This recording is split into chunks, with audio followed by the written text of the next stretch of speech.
TMC के प्रवक्ता यहां पर है, जानबूझकर 356 लगवाने के लिए हो रहा है ये, ताकि आप शहीद हो सको। देखिए आशुतोष भी यही कह रहे हैं और बीजेपी के प्रवक्ता भी यही कह रहे हैं, पहली बार दोनों के स्टेटमेंट मैच हो रहे हैं। मैं भी यही कह रहा हूं। चले रागी जी, आपका स्टेटमेंट तो मैच होता है कई बार, आशुतोष और अजय आलोक का स्टेटमेंट कब मैच होता है?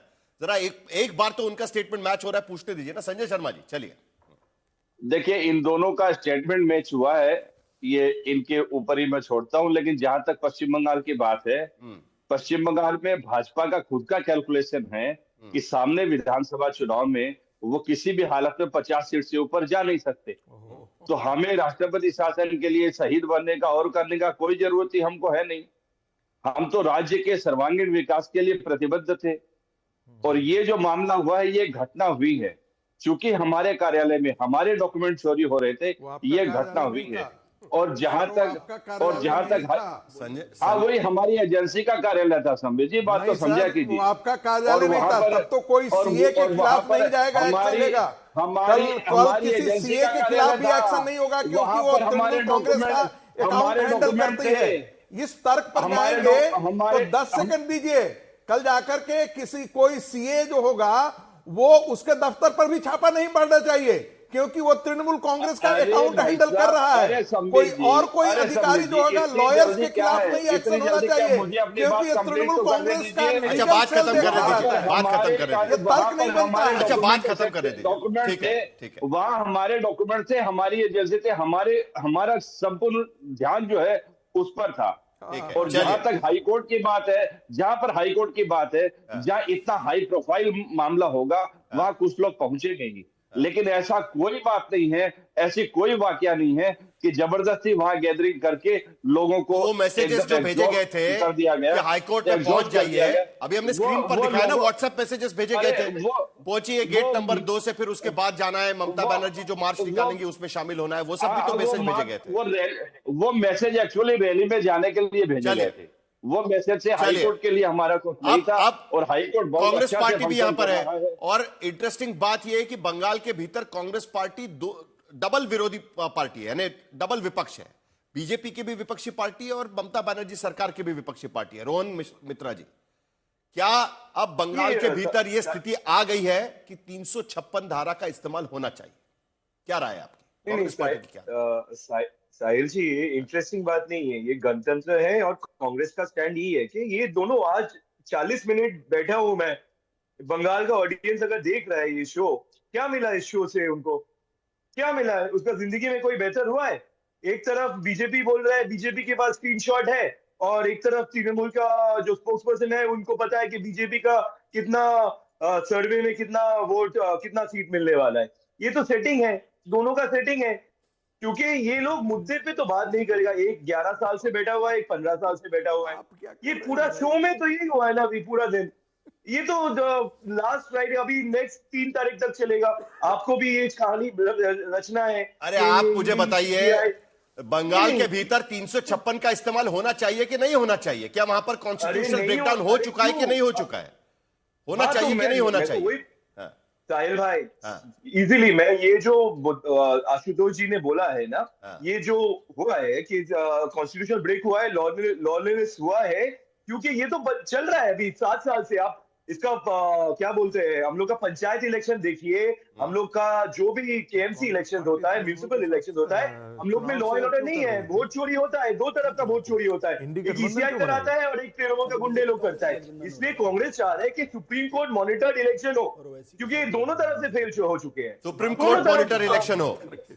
डॉक्टर अजय आलोक कुछ कहना चाह रहे हैं? मॉनिटर्ड इलेक्शन से doctor Ajay Alok, supreme court monitored election होना चाहिए, उनकी निगरानी में चुनाव होने चाहिए। मेरे कांग्रेस, मैं भी सहमत हूं। देखिए, निश्चित तौर पे ये भी बात आएगी कि जब मुख्यमंत्री खुलेआम गुंडागर्दी कर रही है, गुंडों की लीडर बनी हुई है, तो फ्री एंड फेयर इलेक्शन कैसे होंगे? वहां के चुनाव आयोग ने भी केंद्रीय चुनाव आयोग को लिख के दिया है कि ज्यादा से ज्यादा यहाँ पे सेंट्रल पैरामिलिट्री फोर्सेस चाहिए।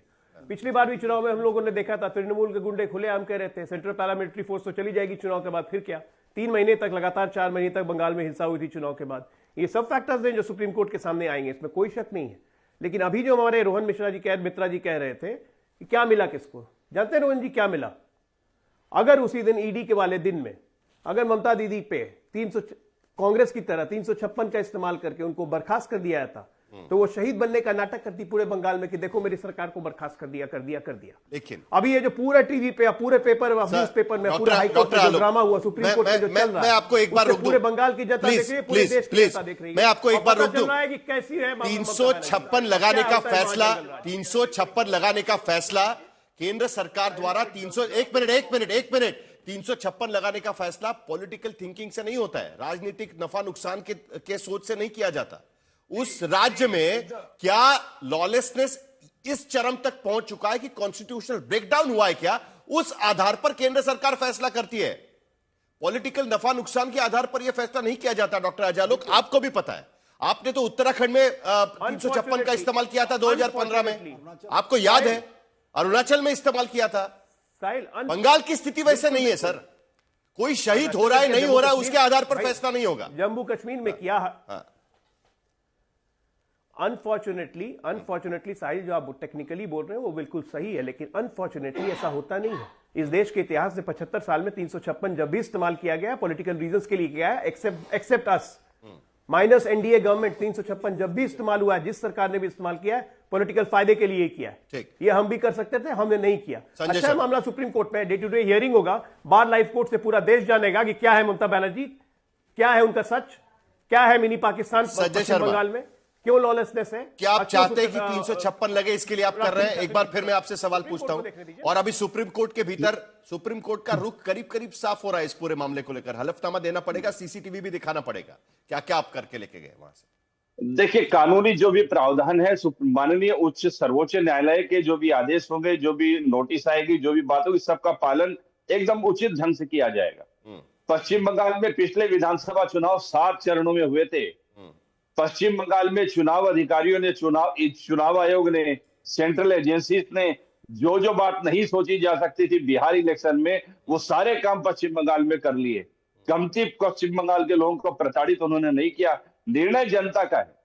पश्चिम बंगाल में लोग भाजपा को नहीं चाहते, ये बंगाल की जनता का निर्णय। आखिर में इसमें हमारा लगता नहीं है कि 356 लगेगा, मामला बिल्कुल साफ है उसमें।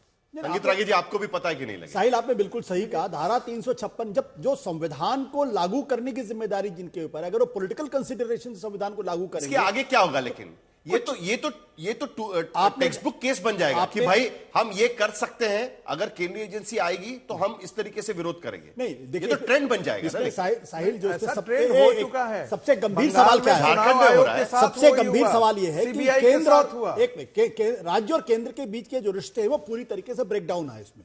आप देखिए, चाहे वो बंगाल बनाम सेंट्रल गवर्नमेंट का हो, चाहे तमिलनाडु बनाम सेंट्रल गवर्नमेंट का हो, चाहे झारखंड का केस हो, यह मामला अभी खत्म नहीं हुआ है, क्योंकि अभी हलफनामा देना है,